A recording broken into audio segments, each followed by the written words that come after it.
Hi, everyone. You know, things happen. And I had the chant that we need to do in my hands, and then I had to plug in my computer, and here it is. Life as it is. Let's start with the verse before the Dharma talk. The Dharma is vast and subtle. We now have a chance to hear it, to study it, and practice it. We vow to realize its true meaning.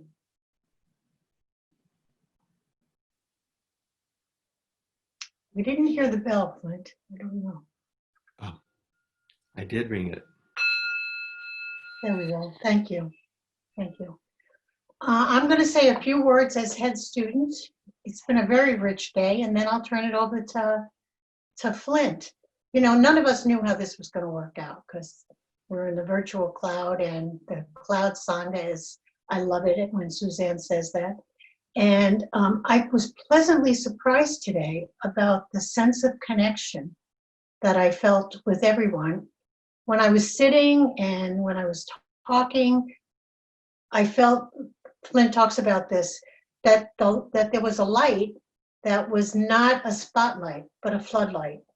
And so I could feel everyone around me rather than being so self-absorbed. And I realized it, and it was so enriching and nurturing. I feel really nurtured. And then after the morning session, I started to write in my journal, and what I wrote quite spontaneously was head student communion.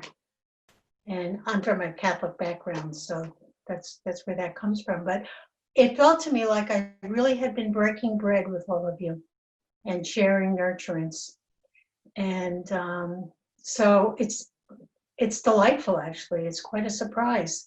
I'm thinking that maybe without the visual distraction, we can get more, or I can get more into the energy and the spirit of being together in this way.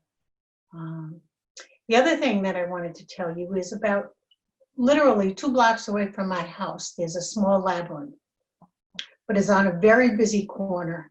And I've walked past it many times. It's public may use it. It's a small church. And I've always felt too self-conscious, too awkward to use the labyrinth. And today I decided this is the day. So all of that dropped away, and it was a lovely experience. And then I took a walk around the neighborhood, and it was as if I walked with unknowing eyes. I walked past my children's grade school and discovered a rock garden that I didn't know was there, with 600 painted rocks done by the children of the school. That was a celebration of diversity. And then I walked down some side streets. I've lived here for 29 years. Some side streets I'd never walked on. And I discovered another Buddha, the garden variety.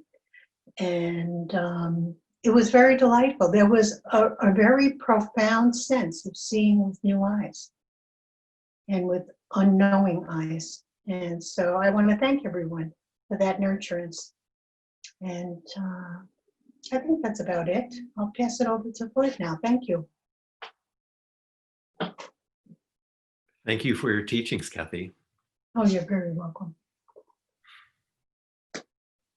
This is one of the beautiful things about having a head student who's entering and beginning to, as we say in the ceremony, share our seat as senior teachers.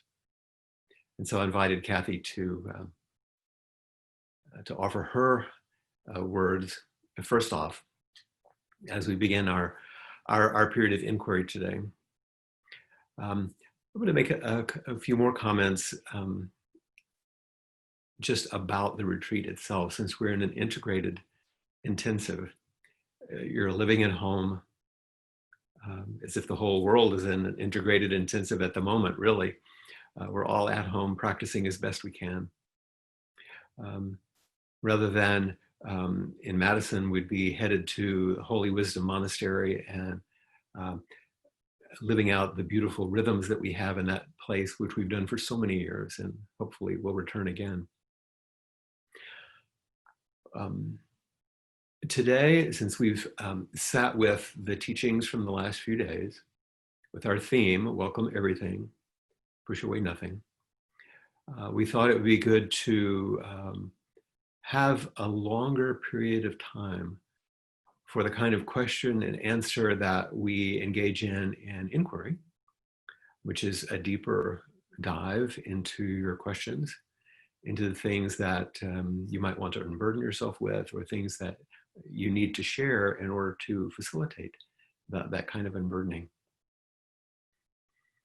And as usual, I have just a few things to maybe prompt the questions and our reflections, the shared reflections today. One of the things that I'd like to do is I'm going to share my screen for a moment. And once again, just I apologize for the little bit of clumsiness that it takes to shift this modality sometimes.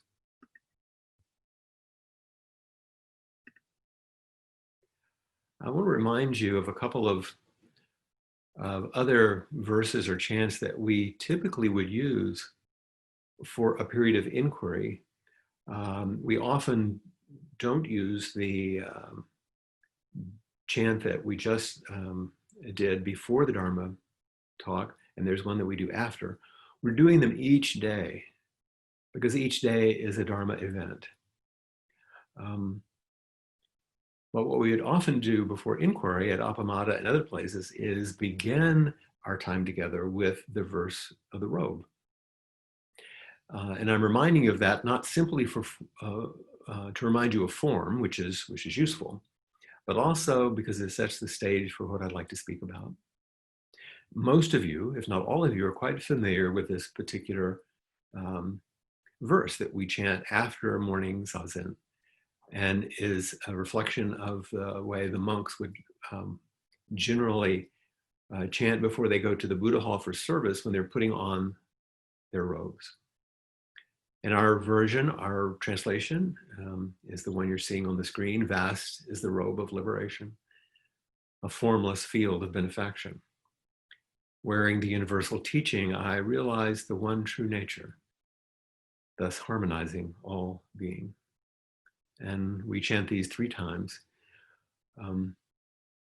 So the liberation is what we understand as what's vast.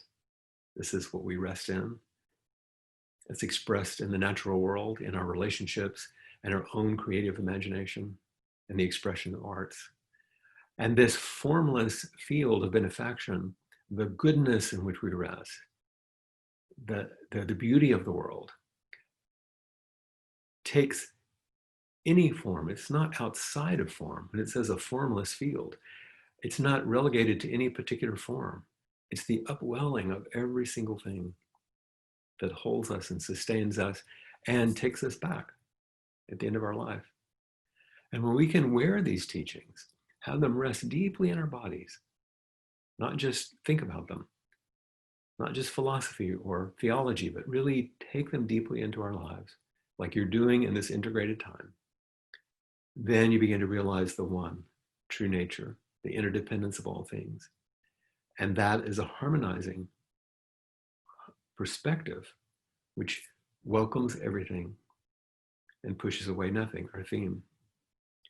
I also was thinking today about how it's actually a lovely chant to do on, or in this case, close to Earth Day, when we're celebrating the one true nature of this planet and the life force that's here, this very special place in the universe, at least as far as we know, and how we hope and wish for and work for harmony, and yet there's so many things that seem not to be working for harmony, and how that friction is what we're practicing with.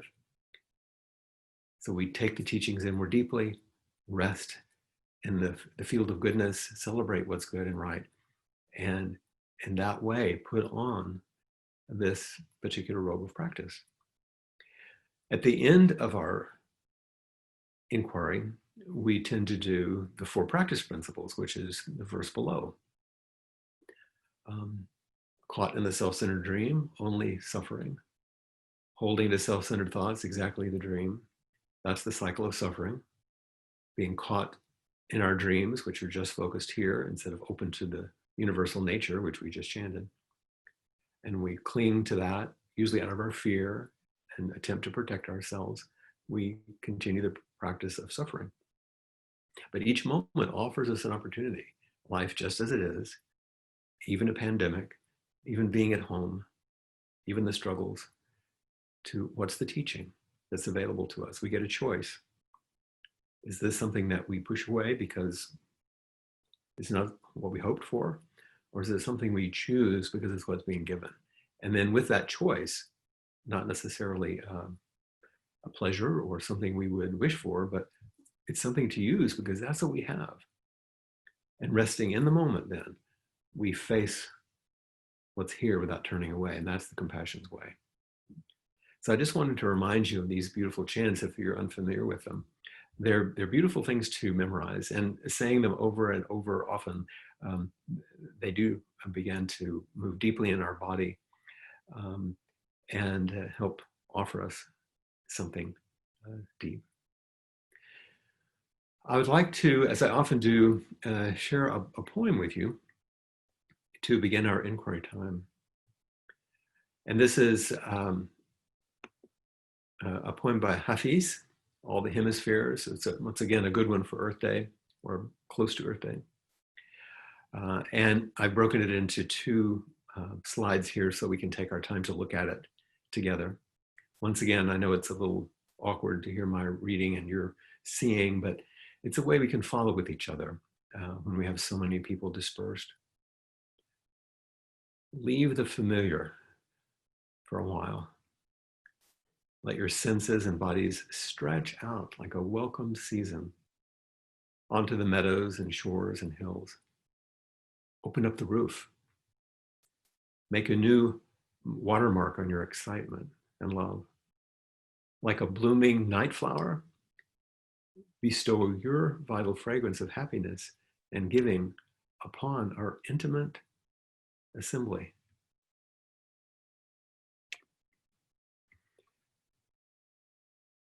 I can't read the first line because it doesn't show for me. All the hemispheres in existence lie behind an equator in your heart. Greet yourself in your 1,000 other forms as you mount the hidden tide and travel back home. All the hemispheres in heaven are sitting around a fire chatting while stitching themselves together in the great circle inside of you.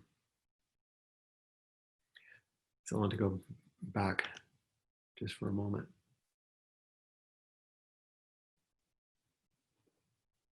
We've all left the familiar for a while. The life that we're living now is so unfamiliar, although it's certainly becoming more familiar. It's becoming more, we call it a new normal, but I think it's just new. And it keeps changing. And then the invitation to let your senses and bodies stretch out like a welcome season onto the meadows and shores and hills, because this new place we've come to often has us contracting, either in fear or against what we don't want. And so we're invited, just like Kathy was saying earlier, that she went out into the world in a safe way with a mind open and fresh and could see what's there. She was welcoming the season. She was letting her senses and body stretch out, leaving the familiar. Hafiz says, open the roof. I think in the homes in which he might have lived in those early days in Persia, the roof could be opened. And I think, to me, it also suggests an opening of our mind and senses, opening to the heavens, a kind of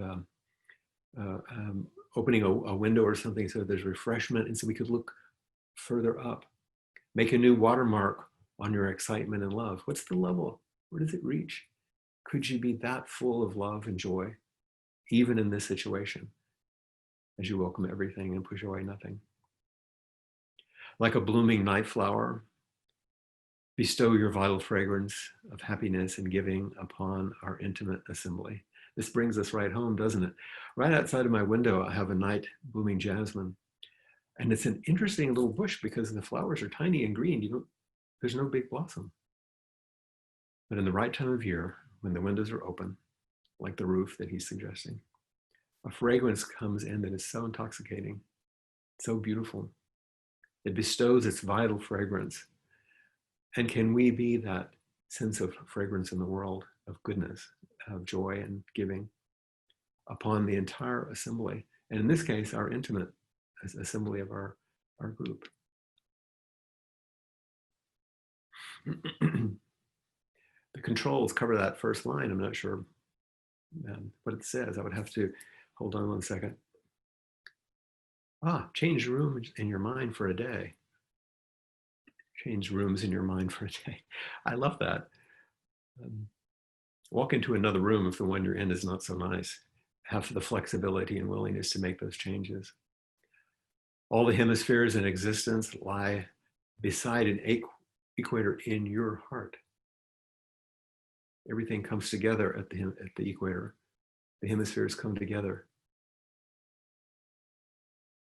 in you. So greet yourself and your 1,000 other forms and the one that you habitually know yourself to be. Is it possible to be new, fresh, different, creative?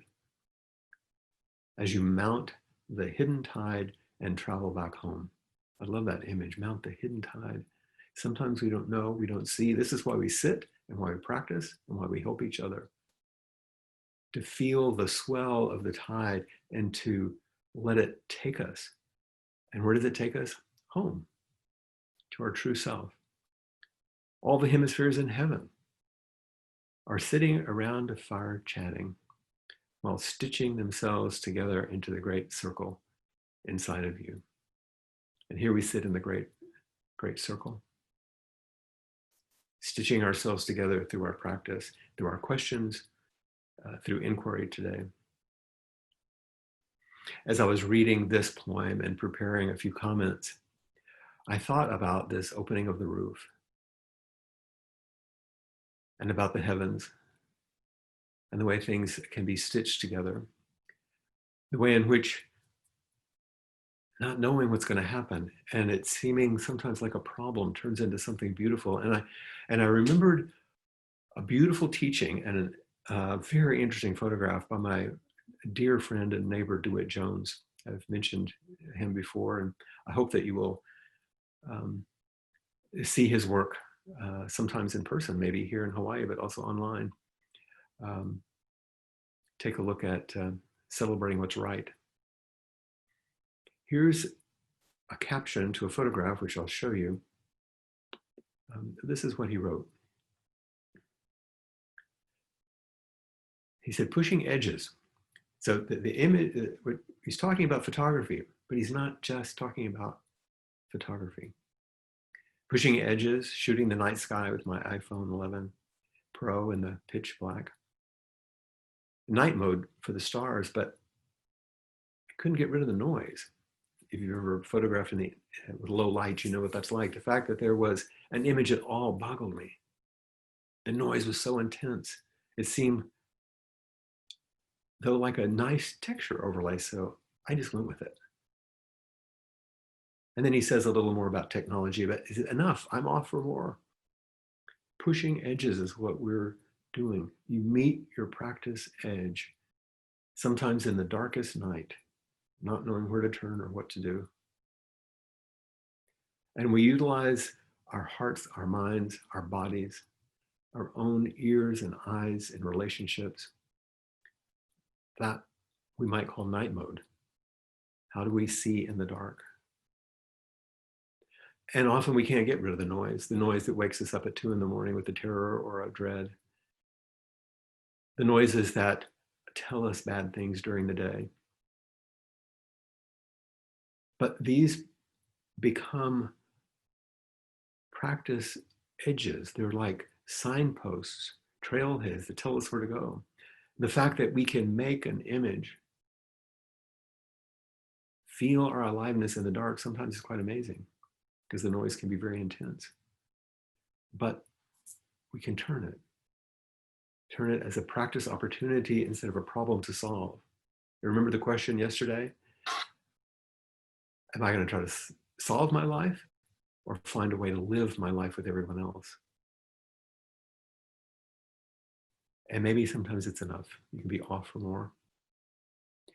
Here's the beautiful image that DeWitt graciously offered us to utilize today.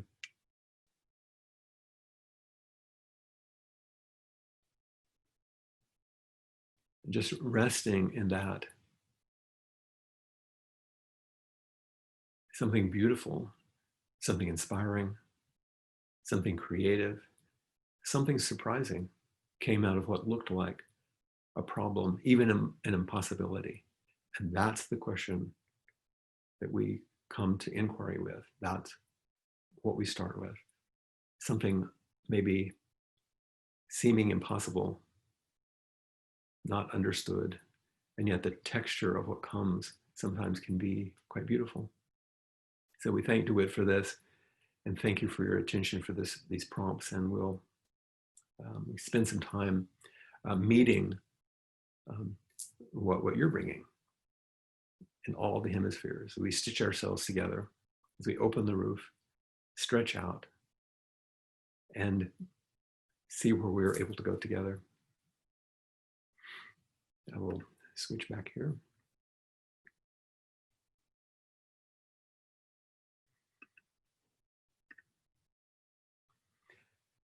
And those of you who have raised your hand, I believe the moderator can begin offering you a place in the queue, and we can meet. And this is the time in which, if you would like to use the you don't need to use the side-by-side mode.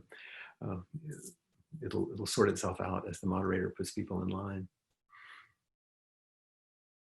And in between each meeting, there'll be this gap of technology, which is just fine. That's the time when you just sit, breathe, steadiness, silence, and simplicity.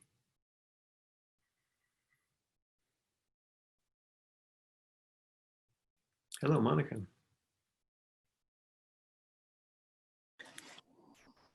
I was thinking there was already a line when I raised my hand. So what just came up was when you were reading that beautiful poem by Hafez. The parts about welcoming things with the senses, and I wrote down, I'm trying to remember what it said, like a welcome season. Well, it made me flash to my walk today because of this retreat, being in retreat, I had heightened senses on my walk. Mm-hmm. And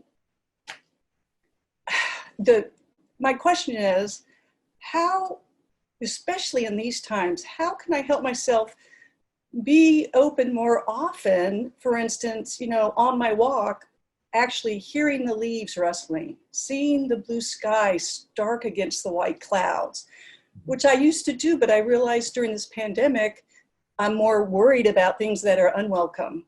People walking near me, is my mask on right? And it was so lovely. I mean, I almost started crying just to get back into that mode of just being with nature. Mm-hmm. So, and you're asking how? What? You're asking how one does that? What do you have? No, I mean, I know when I do it, but what do you have suggestions? The question really well, Monica. What? What? The question really well. The question is, do you have tips during this damn pandemic when there's so much, there's strife? Mm-hmm. I mean, I guess I could make a note card every morning and say, really look and listen on your walk. I mean, just. My helpful household hints. Yes. Are exactly what you described. You already answered. You said, because I'm in the intensive, yeah, I was able to see and hear and experience more clearly and more vividly. So what were the things that you have been doing which offered you the result that you're asking for? You've I've been been, taking many walks. But today, because of the retreat, I guess had the mindset of every moment's a retreat, you yeah, know? Okay. yeah. That's what an integrated intensive allows us to remember. Oh, Okay. we say practice, but if we use that in a maybe kind of a crude sports metaphor, you practice something so you get good at it. And you played tennis, so you understand what that was like. Yeah. But the game is what matters. And that's every day. And yes, we have practices which we go to the Zendo or we sit in the morning on our own now, which is like you used to be with your teacher, you hit on the backboard or you have a ball coming at you that you practice with, but then you have to get in the game. And that's most of the time. Yeah. And so what you're saying is, how do I play better all the time? Well, you practice and you remember that everything is offering you an opportunity. And just it's the remembering. Spiritual practice isn't hard to do. What's hard is to remember to do it. Right. So a note card's not bad. That's a pretty good one. I think I may do that and used a colored pencil and draw a little tree and clouds on it and have it out and look at it more often. And you will habituate to the card. So you better make one every week or day or something. Can I just keep the same one out to remember? You can. All I'm I'll saying try. is, And- I'm saying this for other people too. Sometimes Okay. we habituate. That's actually how photography works for me. Mm-hmm. Because by creating images, I'm asked to stay awake and aware. And even if no one ever sees them, some Oh. of them I don't share, but they're my cards. Oh, that rings so true. And I'm remembering I'm sort of in an artist block. I watercolor and sketch, and I haven't been doing it even way before this thing started. Mhm. And that's right. It's you see with the eyes of an artist when you're doing this stuff, and I haven't. And that's another reason. You have your iPhone with you. No, I don't on walks, but I Good. could. Yes. Good. And I don't mean, hide behind the camera or the phone thing. I don't mean that. Right. No. But if it's something that calls you forward Mm-hmm. so that you remain more intimate with things, experiment. Okay. All these things are experiments and see what happens. Thank you. It's good to see you. Good to see you.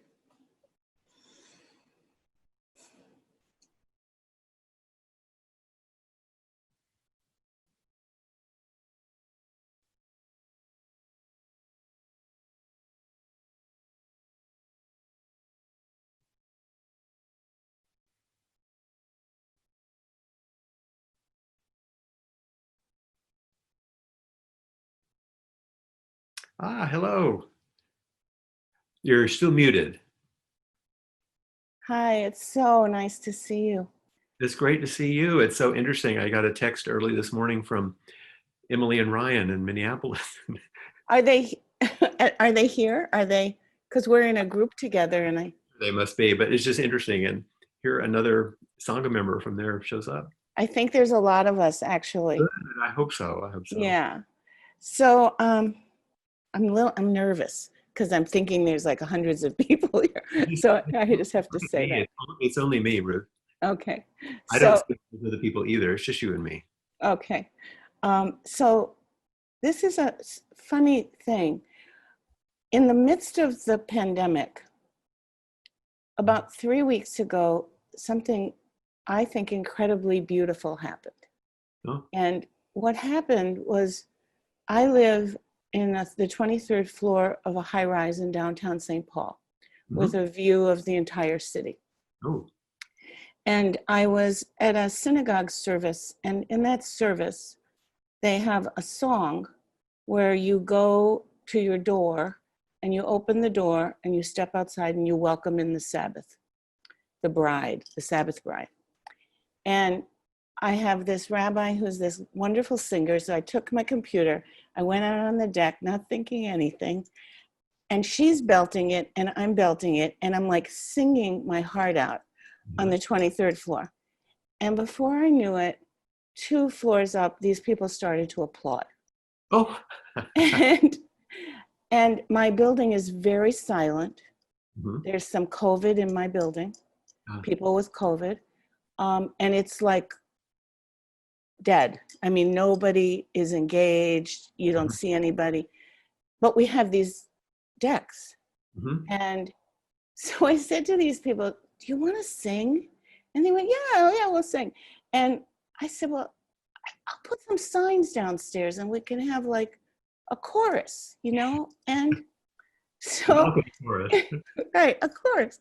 And so I said, I'll bring out my speakers and I'll blast it and we can sing along and we'll have this beautiful singing that in the midst of this. So I did it like 4 times. Mhm. And progressively, I wound up like I could see 6 porches. And I said, I like want people to be more involved. And so this guy said, like, well, let's do a Facebook page, but nobody signed up for it. So then Minnesota Public Radio, they decided to do a community sing. So I thought, great, they'll have the words. So I put it down so we can all sing 554. So what happened was that this is what's going on, is that it was so pure. And it was so, people came out and they were dancing and we're singing What a Wonderful World and we're singing Lean on Me. And it was like so filled with so much happiness. It felt so happy. But now it's feeling tight because like yesterday, there were only 2 people out. And I'm finding myself getting lost in, okay, is this for me now? Versus really, I wanted it for the world. You know, I wanted to sing to the entire city of St. Paul. And, but Obviously matters to you really deeply. yeah, it's like an offering. It felt like I wanted an offering and I wanted to engage community. Uh-huh. And what's happening is it's not happening. Mhm. And so I'm witnessing myself pushing. Like, should I push? So should I go out and sing with Celine Dion Somewhere Over the Rainbow? I love that song. You know, should I do it? Or is it at this point, let it be? You know, so I'm struggling with the line because it feels like it's gone from totally pure Mhm. to a level of, is it about me? Because I don't want it to be about me. So I don't know how to stay with it. It doesn't sound like you're doing it from a self-centered place, and yet it's nourishing to you. This is what happens when things are new and fresh. People come, and just like when I was speaking to Monica about the card, you get habituated to seeing it. You don't see it anymore. Right, right. People do it a couple of times. They say, "Oh, this is cool," and then they're off to whatever the next thing is. What you're experiencing is exactly what I have experienced years and years and years of offering spiritual practices at a meditation center. Every time you do something new, tons of people sign up. And then through time, it trickles away. Yeah. And then Yeah. at the end of the class or the end of the series, there are a few people left. There's actually about 10 or 20 people less today than there was yesterday online here. Oh, really? Oh my God. Okay. You know, and I don't know why. It's just the way it goes. It's not a problem. It's about being human. There are times in the beginning when I first started what became the Austin Zen Center that I would have a few people, then 5 or 6, then 10, then there would be 4. And then some mornings I would be the only one. So you, If it's my vow to offer it, then I would show up and sit and I would make the flowers. I would light the candle and offer the incense. I would do the reading and sit. And I would do everything I would do as if the place was full, because that's my vow. that's, it's very emotional for me. I feel very, because I feel like what I want to do is go out and I just want to sing. And maybe that's the vow, is to go out and do it. And it's not from a place of ego. It's just, Then you maybe, have to let go of what other people will do. right. If people come along, that's great. And if they don't, What's Go the for cantor for? Is to offer the prayers, offer the songs. Be the cantor for your life, for the life of the people around you. With joy, celebrate with your voice. Thank you. 'Cause It matters just to you. feels so joyful. Yeah. It's like at the end of that little bit that DeWitt wrote, he said, enough, I'm going to go out and have some more fun. Right, right, right, Go on. right, right. Please enjoy. Okay, thank you. Thank you. See you. Thank you, Flint. And you might talk online to Kathy Rashke, who you introduced me. Yeah.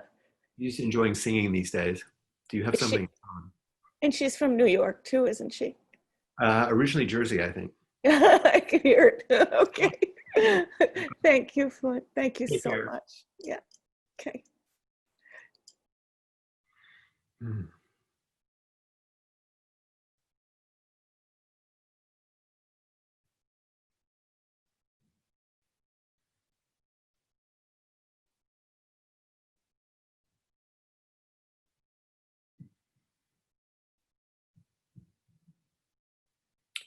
Ah, Bonnie, Flint,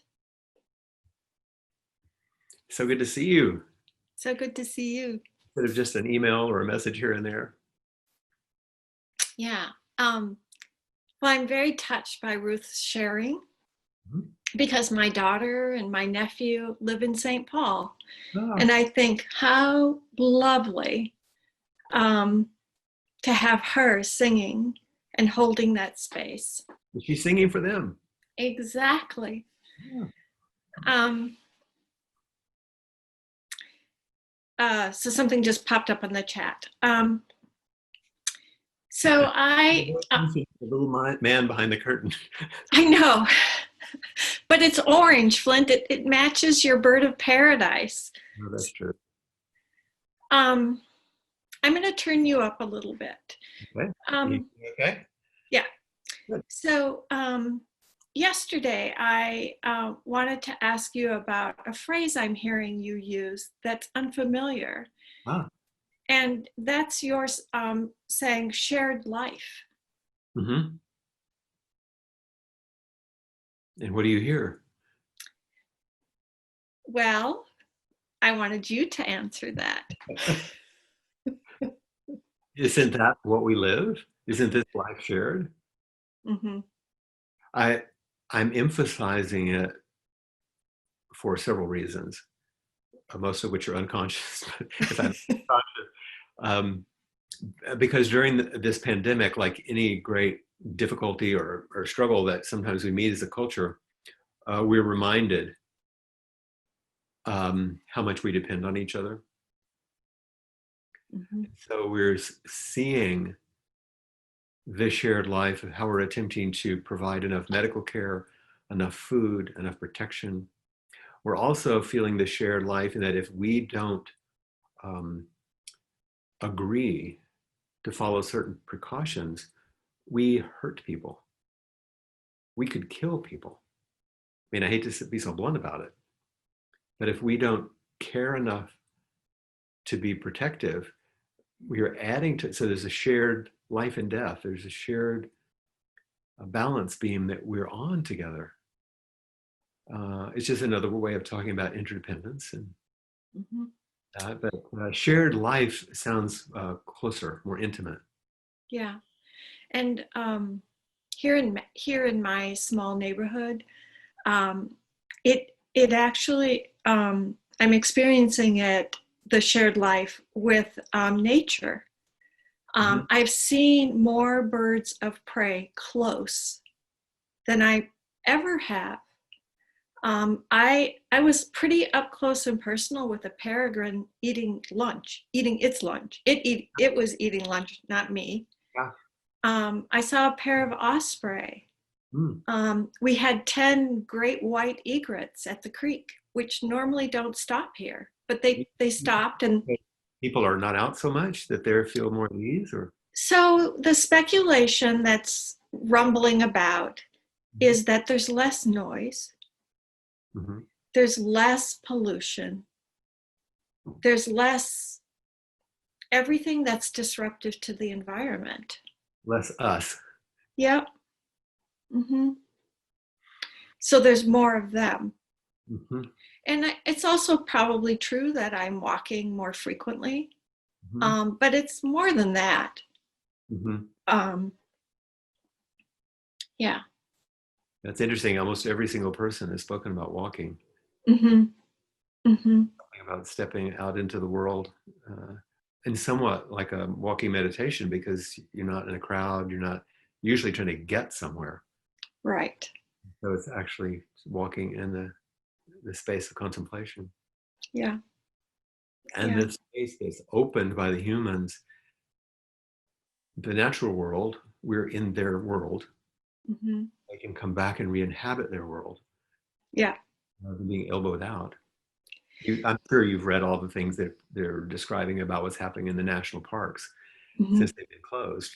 Right. Right. And I did do walking meditation in this beautiful oak grove area that we have near our public swimming pool. And there's a picnic bench there with a shelter over it, just a roof.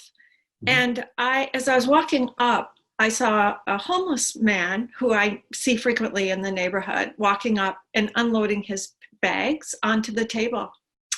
And I started to weep because I know that feeling as a bicycle tourist of coming to a picnic table and being able to take my things out and to find my food. And for me, it's just part of the retreat experience to be open to that and the uniqueness of being on retreat in my own neighborhood. That's very unique. And to witness this finding respite in ordinary life. Yeah. It's one I'm going to speak about in the Dharma talk tomorrow a little bit. Yeah. So lovely to see you and to be with everyone. Great to be with you. And also thank you for the imagery when you speak about these things and about what you see and what's arriving. It's very, it's inspiring to hear. So I appreciate your bringing that. Bye-bye. Bye-bye.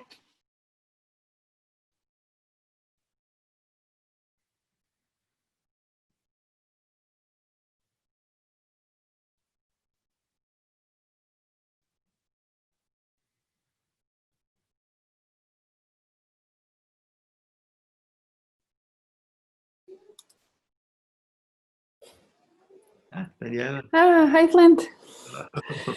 I just wanted to say hello to you, and I know you don't want us to. Not going to do that, but I just want to tell you that I've been thinking of you, and I'm sure many of us have too. So that's all I'm going to say. Yeah. I wanted.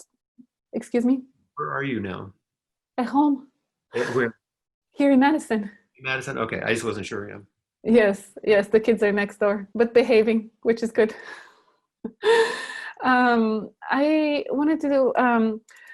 I was very intrigued by this, by the theme, which is pushing away nothing and welcoming everything. That we've been talking about, and I wanted to kind of offer an experience that seems to contradict it, but I hope that I don't think it contradicts the teaching. I think it makes it alive, like you were saying, that there is no truth, that it's stable, things move. And so when schools closed and it was clear that they won't reopen, and I had to work from home, and so I started trying to imagine week after week with the kids. And at first, for 3 weeks, there was no support, so no virtual schooling, no nothing, so just me and the kids. Say about your kids so people know. You have how many? 2. I have 2, 8 and 11. 8 and 11. Okay. Yes, so beautiful ages, but somewhat, I'm, as a single parent, somewhat unprepared. Yeah, so I have them home, and we work from home and trying to navigate everything, not being interrupted every second minute. And so I felt extremely overwhelmed, and I felt that I had to leave. And fortunately, I received a little encouragement from people that I really care about. I said, I need to be by the ocean. I just need to leave. This is so overwhelming. I can't deal with it. It's frightening me. And so I left. You froze there for a moment, so we'll pause and breathe. You'll come back. So you left, and what did you do? Where did you I go? went to Virginia. Virginia? To the Yes. beach? Yes. So the kids and I rented a little area, which is Hmm. close to the beach, so close to a park that had a very, very long beach, very long. And so we were there for a week. But you had your Uh, own little capsule. and in that week, I think we went, so it was very easy to be out and just look at the waves, which I'm sure you experience Yeah. every day. But for us landlocked people, it's quite a treat. And then I think it allowed me to regroup in ways that I would not have been able to if I was here in Madison. And Mhm. so I've been thinking about that. It felt like running away. So it felt like I was violating what this retreat is about.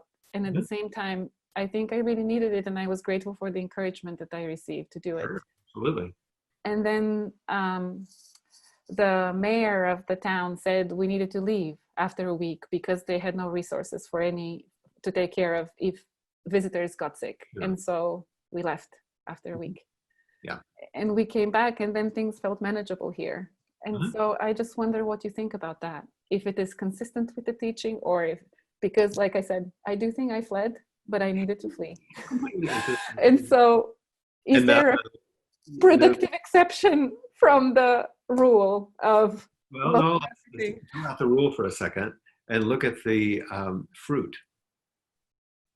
Did you feel more resilient for having done what you did? Were you nourished by it? Did it help you? Yes, Okay. So it's, and did you feel as if you had a bit more capacity for having done that? absolutely. Okay. So you're talking about the fruit of practice. Larger container, more resilience, more capacity. It was based on care and love for yourself and your kids. What you remember, if the teaching is welcome everything, push away nothing, what you welcomed was your unhappiness, your claustrophobia, your stuckness. You welcomed all of that so you could respond to it. You didn't just say, never mind, I'll just push through. You said, this is actually what's happening. This is life as it is. And what it's Right. teaching me is we need space. You didn't run away. You came home to what was healing so that you could return home differently. It's like taking refuge. One of the definitions of retreat that some of you have heard me use, one of my teachers said, a retreat is what you do to retreat from all the ways you normally retreat from life. So you took a little retreat, so you wouldn't have to retreat from what's going on inside, but you could heal it. So just because you left one place because it didn't feel so great and went to another, that doesn't necessarily mean you were fleeing. It meant you were paying attention enough to that which was suffering that you had a wholesome response. That was a compassionate response. That wasn't the fleeing. The fleeing would have been not paying attention to what's going on. You see the level I'm talking about?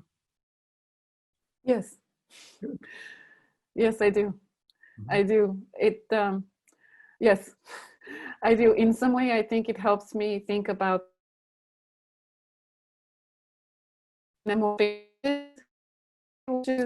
which is wonderful.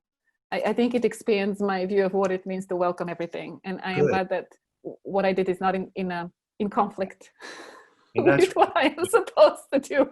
and that's the point, to expand your view. Because, and also welcoming doesn't mean like, okay, you're here, welcome. No, it means stay intimate with what's actually arising so you know what an appropriate response is. Something comes next. Mm. It isn't just, oh, well, and then what's the next response? And then something else arrives, and then what's the next response? It's an ongoing contingent flow of lived experience that we want to stay in that flow. Yes. And this is the way you danced with it. Yes. Yes, it was. I just think that to me, it's fun. It is a fun challenge to think about welcoming things by actually physically removing yourself. Right, right. And just a curious side note before we go. When I was asking DeWitt if I had permission to use his sky image, which is so beautiful, we were talking, and he said, "Oh yeah, did you see the wave I posted today?" And I said, "No, I didn't." He said, "I'll send you that one too." And so he just sent it to me. I didn't show it in my presentation, but I may have to show it to you tomorrow. Yes. He's Thank so you, famous Flint. for his waves. See, if you go online, you'll see beautiful ones. So Yes. Thank Thank you.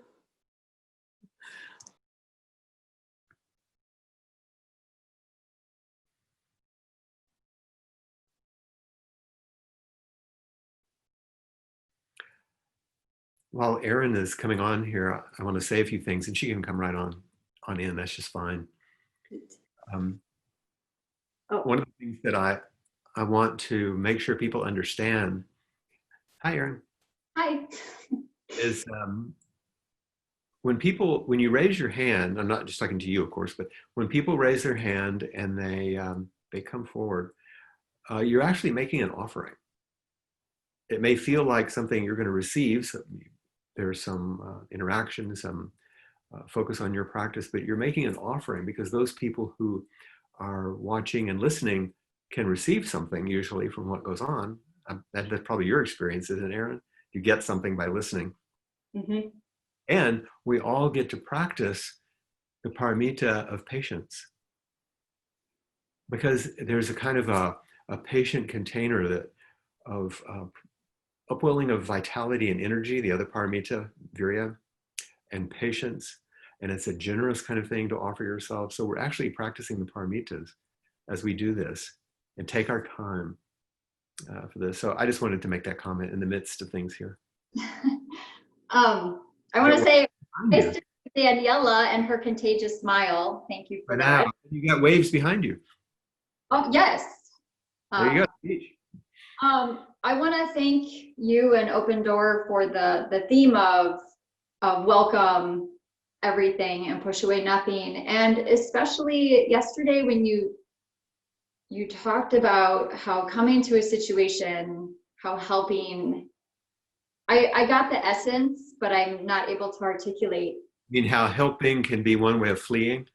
Yes.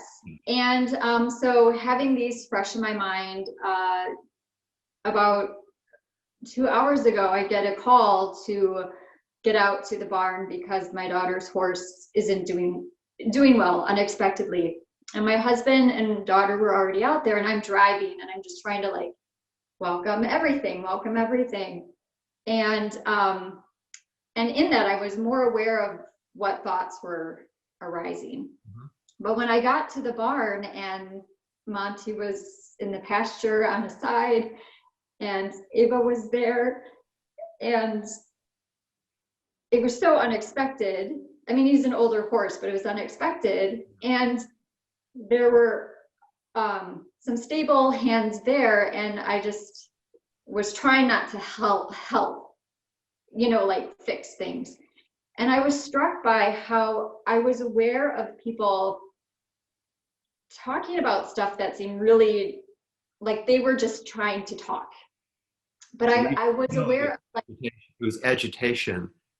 Right, but I was struck by amidst that, I could hear birds and I could feel the breeze and I could feel Monty and I could be there for Ava. And what I'm really actually kind of torn about is if it wasn't for COVID-19, we weren't supposed to be here.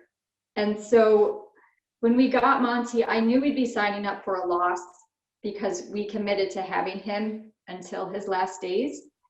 And I remember thinking that his end of life is something that I would really want our daughter to experience.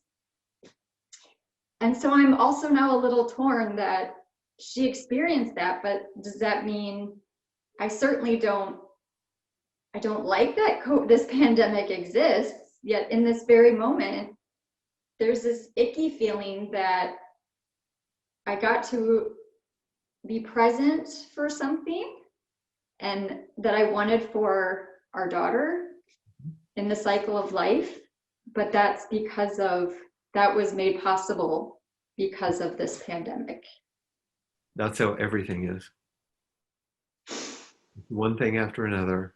You don't know what it will mean. You can make it mean, oh, this is terrible. You can make it mean, oh, this is wonderful. And both things will probably be true. And this is how it moves. Our job is to, how are we going to meet it? How are we going to be with it? Even if you leave away the helping thing for a minute, what you could feel is the difference between agitation and intimacy. Be present with what's happening, whether you call it pleasant or unpleasant, be intimate, instead of the agitation that comes by trying to protect or fix that which feels unpleasant. If a response is needed, that's different. That's not helping. That's actually responding. The helping is almost like a rescuing kind of edge, you know, or an agitation just not to feel the present moment. And you were able to do that. And you could also see, oh, something bad happened, pandemic. Something useful happened. We got to be with Monsi at the end. You never know. You remember the old story about, and they were about the horses, remember? About the guy who had all the horses? Yeah. Yeah. And they got out and every single time the neighbor would come and say, oh, how wonderful. And he said, oh, you never know. Oh, how terrible. Oh, you never know. Back and forth it went. And it didn't end. Thank you for that reminder. I actually have that children's book. It's great. Or I mean, it's a Remember it. terrible. I think I'm going to go dig it out when this is all Good. said. Good. And I'm sorry that you lost your family member there. Yeah, thank you. Mm-hmm. But I'm glad that your family was together, I am too. passing through the loss, just like I am right now, watching my dad fade, you know. Well, thanks again for your timely teachings. It's the way they become, isn't it? I know. I'll see you on Monday, I guess, huh? I'm actually not signed up on Monday because normally the kids are here, and I can't guarantee on Monday that I would have the privacy to actually talk. Well, see, there's my habitual thought. Thanks Thanks a lot. Thank you.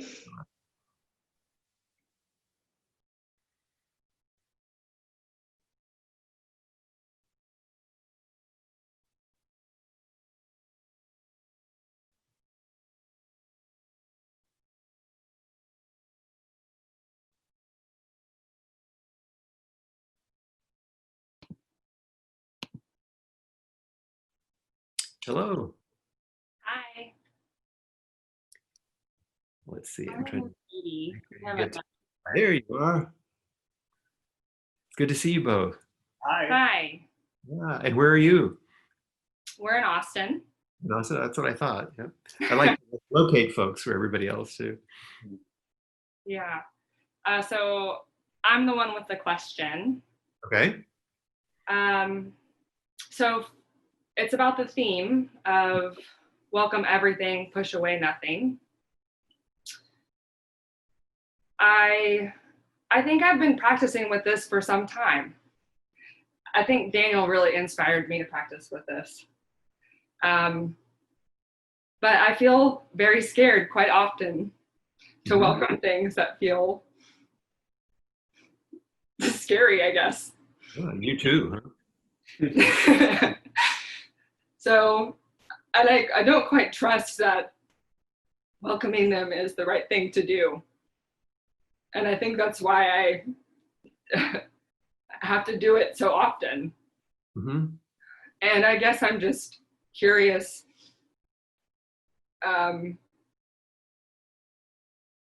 what I should do when I feel so scared to let something in. And I'm trying to say, welcome, you're welcome here, but it doesn't feel authentic and it doesn't feel like I really mean it. Well, sometimes when I find myself in that place, I realize I've skipped over a prior welcome that's required, is that's welcoming the parts of me that are so afraid. Mm. There are things to be afraid of. You know, there are things that are frightening. And I remember the other night in the Dharma talk when I mentioned the little vignette of the man who went to see Suzuki Roshi. He said, if I meditate, will I be less scared? Yeah. Sad, actually, it was sad. Be less sad. And Suzuki Roshi said, "What's wrong with sad?" It's like, "What's wrong with afraid?" You know, it's something that we need to help us alert ourselves to something possibly. But there are habit patterns sometimes, or there are vulnerabilities that make us less resilient or less resourceful than we could be. And all the more reason then to turn toward the parts of us, just like in the poem, it said, you know, the equator comes into our own heart. The hemispheres come into our own heart. So we can pay attention to those parts before maybe we can move out and among things. And you remember that turning toward, maybe a better way to think about it is to be intimate with, as I was just speaking with Aaron. When Dogen was asked, what is the mind of enlightenment? He said something like intimacy with all things. So can you actually meet what's coming up, not just outside, but inside, in a way so you can have a wise and compassionate response? Not to meet them like push your face in it, make you tolerate it. That's not what it's about. It's just that our habit patterns are so ingrained about how we slide or push, or you know, all the different ways we attempt not to stay upright. And so we practice zazen to sit upright, stable, and to meet what comes. And there are times, I don't know about you, but me, sometimes I feel like jumping up and screaming and running out of the room. You ever feel that when you're sitting? It's like, am I actually going to do this? I feel weird. But actually, you know, I'm the teacher. I shouldn't act like that, you know? Because strong impulses come of terror or despair, sadness, joy, all kinds of things come. And so we're practicing to be intimate with what comes and not have some exaggerated response to, but to turn toward and investigate what's being called up so we can know what's called for. I think Kathy even used that phrase the other night. We notice what's called up and then what's called for in a wise and compassionate way. And so that hopefully this opens up a little bit for you, the things you're talking about. And I know that they're real and they touch you deeply. I can see it and hear it in you. The other thing that makes it possible, your question about how do I do this, is so Daniel, just with your left hand, just reach out and put it on her shoulder. And sometimes it's just that. That if you have a friend who can't fix it, but can just be with you, and you can feel. I notice as I'm watching, your body leans toward him when you does that. So you can feel we need that with each other. This is not actually something you can do alone. It requires a lot of courage. And then when you have someone close like that, then more can open like it's doing now, because it's safer and you feel held, and you take that deep breath and that exhalation. It's like, good.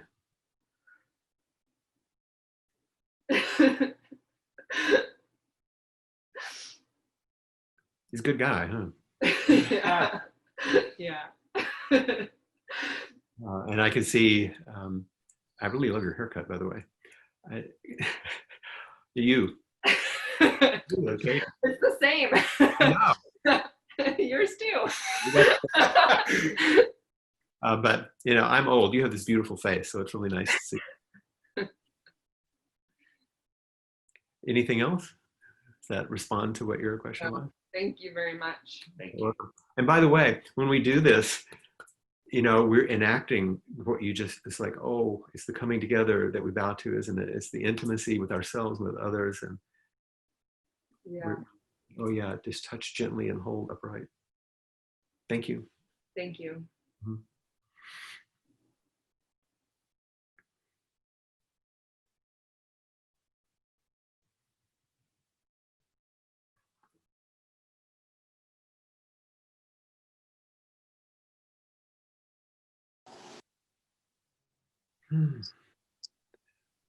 Steve.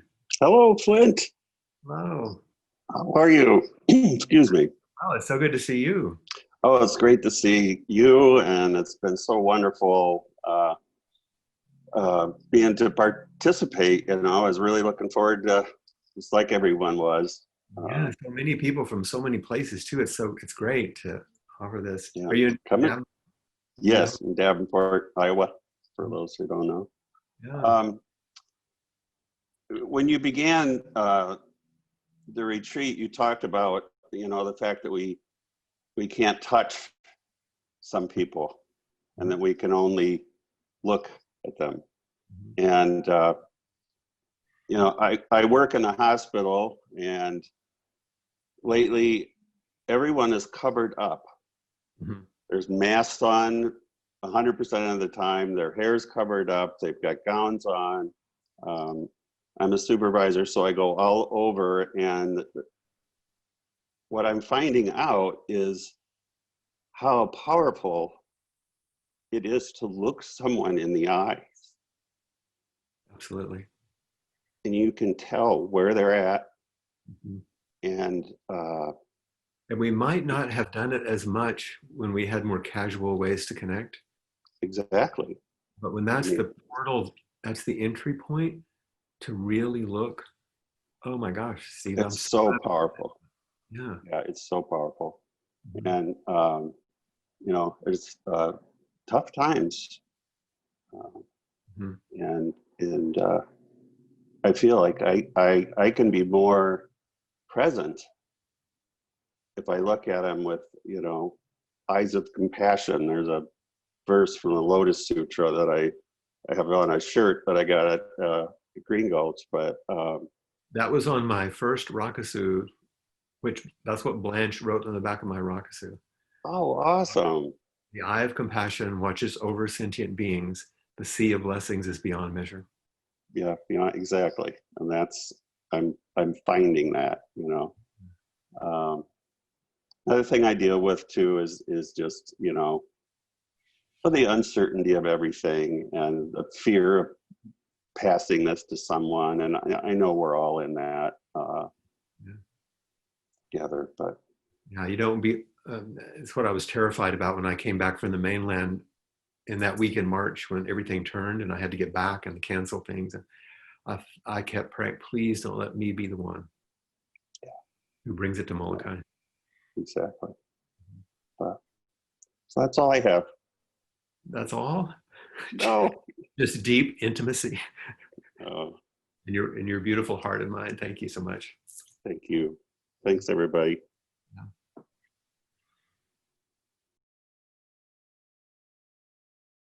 So take Steve's practice, look,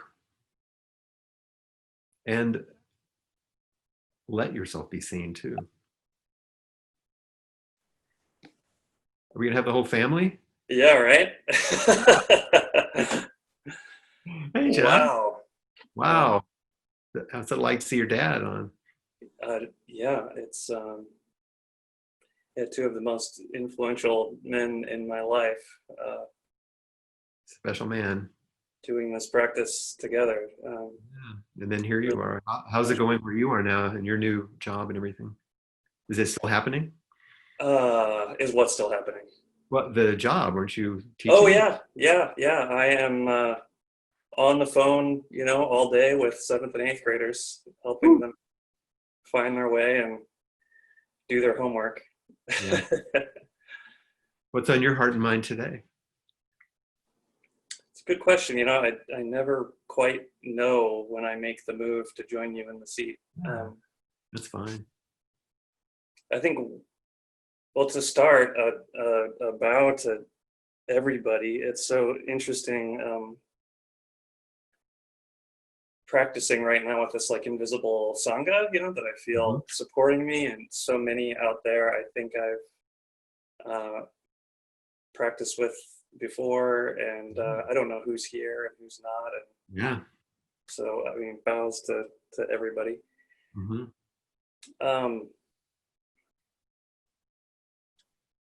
I guess what's on my mind is, so what keeps coming up is something I think you offered last night that talked about like inhabiting a season of,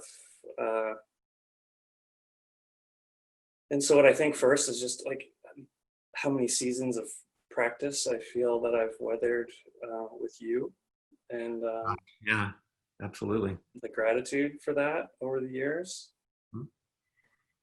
Same And for me. then, you know, seasons have this quality of you know, coming around again and again.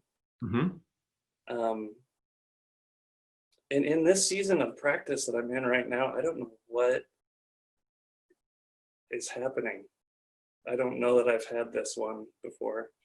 You knew what was happening in the other ones? I don't know, you know, it's like I'm just Right. This is something about this is yeah. It's as if that boundary between like life and practice has really broken down and in a new way. Yeah, and that's why the integrated sense of things that we're emphasizing is really important. It's not that we haven't done it before, but Yeah. and you're also no longer living in a monastery or temple.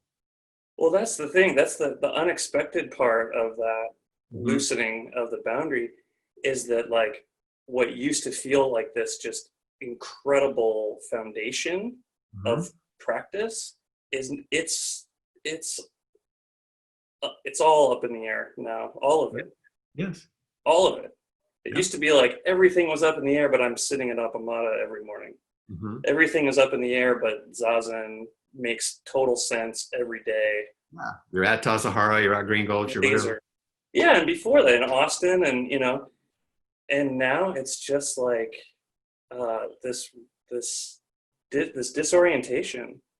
Well, this is the other contagion going around. I cannot tell you how many of it's mostly senior students of mine are saying, "What am I doing? I'm not even sitting that much anymore. I don't know what's going on. I feel kind of dispirited, or I just don't feel as connected. Not even negative, but chaotic. Something." Yeah, or like all these, like maybe it was just senses in which practice really was like a feeling in some way that allowed me to like really hold on to it and dive into it, and that is now changing like everything else changes. That's an important season and an important transition. Yeah. So we come into practice, you know what it's like in the beginning, it's like, whoopee, I found the thing, you know, and it's really great. Yeah. And after a while, it's like, wait a minute, this is not exactly what I thought. Yeah. And then you actually go to a place, it's almost like loss of faith, where it's like, I don't think this, until you can come back to the abiding faith, because of really your own nature, you know, and the form can look quite different. And does this make sense? It's like a feeling that like the faith is so strong, and this is where I get suspicious. It's like the faith is so deep that even the forms it used to take, yes, when they want to slip, I'm kind of like, oh, okay, you know, fine. Well, those are training. Yeah. Now, it doesn't mean that we can just toss them out. You have to decide, you know, what you're going to practice and what you're not, and work with your teachers and all that. But what you did is you dove into formal training. But in those formal trainings centers or places, situations, sometimes people have dedicated their life to holding that container so other people can train. But that's not the only way to practice. It's an important thing that someone holds that. But that's actually a smaller part of boundless practice. And you only come to know that in your own experience over time if you hang in, because the place of loss of faith right there is where most people leave instead of tolerate what it's like to move into this next stage. Yeah, part of me really thinks like boundless practice is going to feel like something nice. And anything short of that is like I'm doing something wrong, you know. And ordinary mind is away, you know. It's like it's gonna be this life. Yeah. Every teacher that I've worked with, some point they will say some version of, yeah, you can wake up and you're going to be really disappointed. Yeah. It's not the golden ring. not the prize. Mhm. It's the deep and unfathomable immersion in this life and Mhm. choosing it and working with it and living it out fully for the benefit of others and yourself included. Yeah, it's like those kind of pithy, like Suzuki Roshi quotes, like the one where he talks about like how you get nothing from practice. Mhm. Like I could evoke that in the past and like have an interesting conversation about it. And now I'm like, oh shit, you know? Excuse me. Yeah. So now we're walking the edge now between the relative and the absolute, about the sublime and the mundane, and I'm going to be speaking some more about that tomorrow. About Yeah, the doorway. Yeah, what's that? The doorway. Doorway. That's right. Because it goes back. It goes both ways, doesn't it? Yeah. Mm-hmm. Yeah. It's good to connect. Always is. Thank Let's you. continue. Mhm.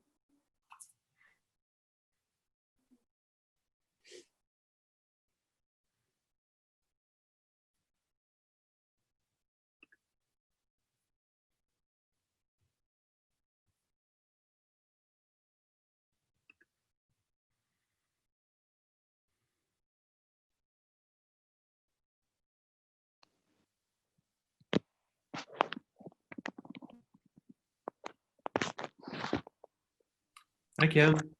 Oh, hi. Oh, good. Oh, gosh, I can't see you, Flint. No, I'm here. There you are. Oh, good. For my. Can you hear me okay? You're on my phone because I Yeah, couldn't it's get the computer to work. not as stable as usual, but it's okay. Okay. All right.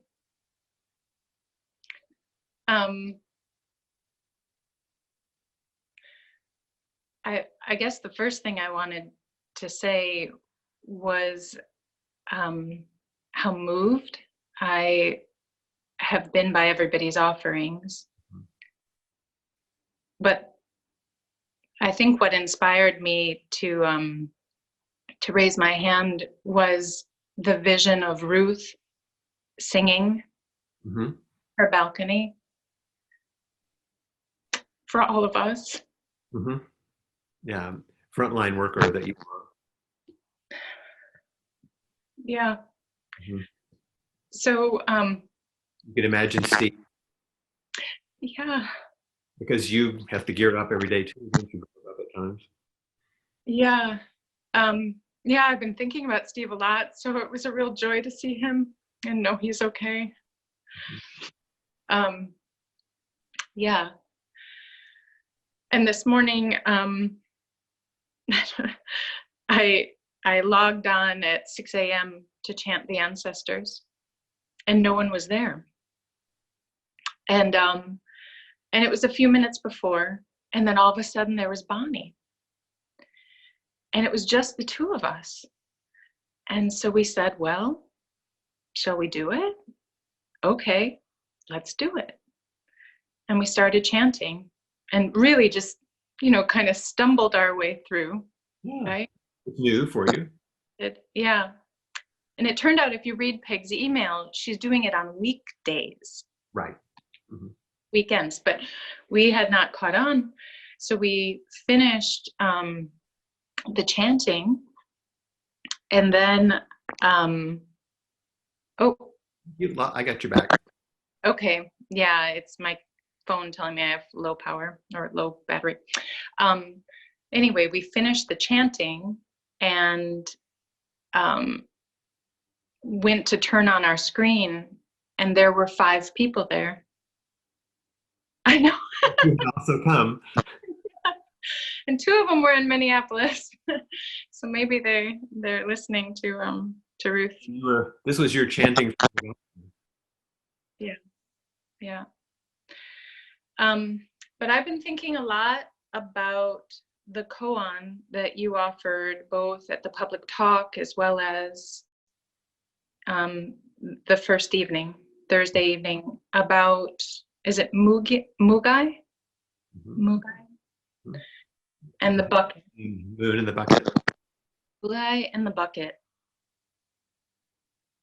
And I was thinking, you know, this pandemic, and in particular being a public health nurse and sort of being kind of swept into this swirl of a role, and this role that has honestly been all consuming. What it has felt like is this huge bucket that is collapsed, but all I'm doing is looking at the collapsed bucket and the water. I'm just staring at it every day. Like I'm just No looking up at the moon. no, and that's sort of my realization is I have forgotten a lot of days. I forget to look up. A lot of days, yeah.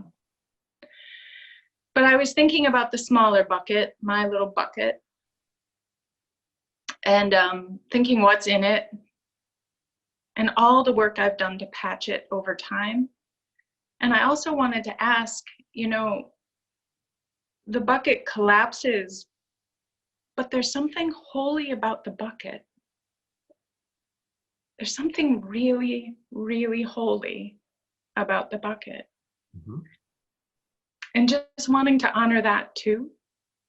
Absolutely. That's how holiness enters the world. Say And that again. the brokenness or the fullness, but the appreciation of things that they are, no matter how they are. That's how holiness enters.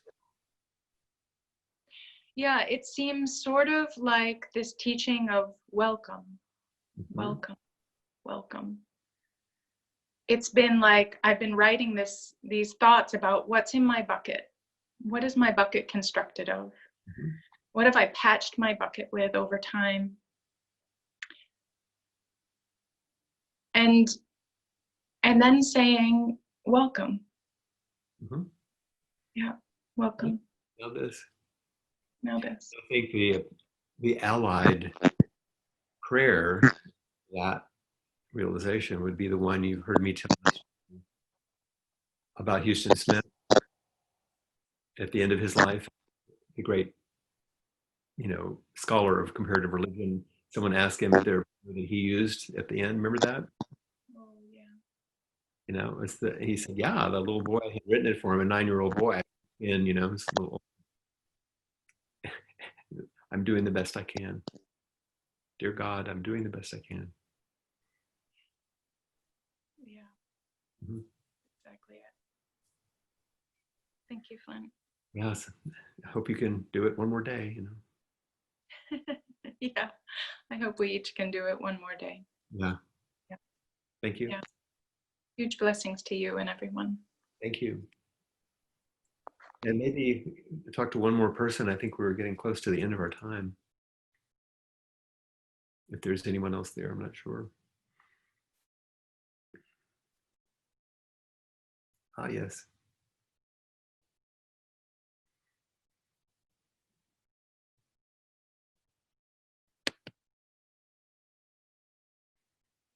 Chris, Hello. long time no see. Long time no see, Flint. Ah, I wanted to share yesterday when you were speaking, Flint. One of the things that really struck me as you were sharing last night was certainly your words, but it was the space between your words that seemed to draw me in.